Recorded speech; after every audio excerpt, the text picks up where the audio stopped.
కుక్క కరిచినప్పుడు చాలా మంది టీటీ లేదా రెబీస్ వ్యాక్సిన్ తీసుకుంటారు. అయితే గాయం తీవ్రతను బట్టి ఇమ్యూనోగ్లోబులిన్ వ్యాక్సిన్ కూడా తీసుకోవాలని సూచిస్తున్నారు డాక్టర్లు. ఈ వ్యాక్సిన్ కుక్క కాటు బాధితుల ప్రాణాలకు రక్షణగా నిలుస్తోందన్నారు.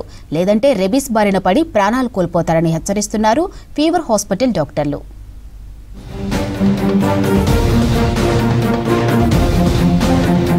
హైదరాబాద్ నల్లకుంటలోని కోరంటి ఫీవర్ హాస్పిటల్ కు కుక్క కాటు బాధితులు క్యూ కడుతున్నారు.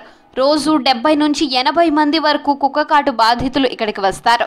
వీరికి ఇక్కడ అవసరమైన ట్రీట్మెంట్ చేయడంతో పాటు గాయం తీవ్రతను బట్టి రెబిస్ వ్యాక్సిన్, ఇమ్యూనోగ్లోబులిన్ వ్యాక్సిన్ కూడా ఇస్తుంటారు.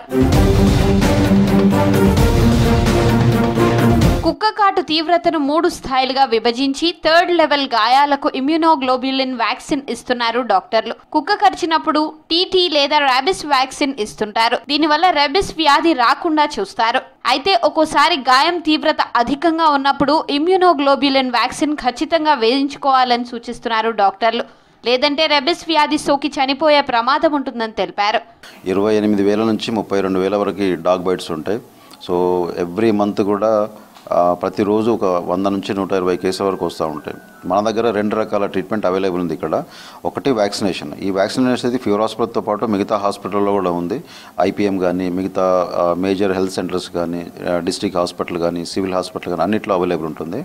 ఇమ్యూనోగ్లోబులిన్ వ్యాక్సిన్ కుక్క కాటు బాధితులకు తక్షణం పనిచేయడం ప్రారంభిస్తుందన్నారు డాక్టర్లు.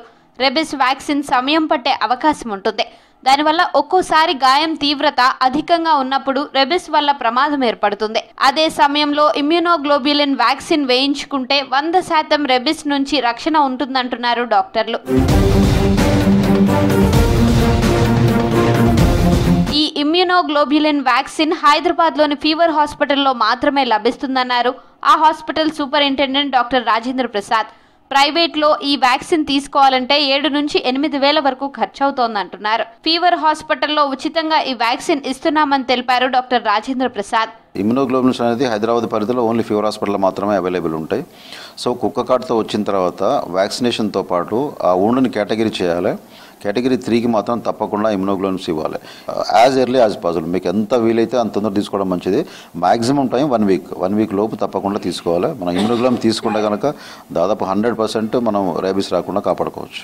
ఫీవర్ హాస్పిటల్లో 2023లో 27,172 మంది, 2024లో 29,054 మంది, 2025లో అక్టోబర్ వరకు 24,705 మంది కుక్క కాటు బాధితులకు చికిత్స చేశారు డాక్టర్లు. 3 ఏళ్లలో 61 మంది రెబిస్ వ్యాధితో చనిపోయారని తెలిపారు డాక్టర్లు.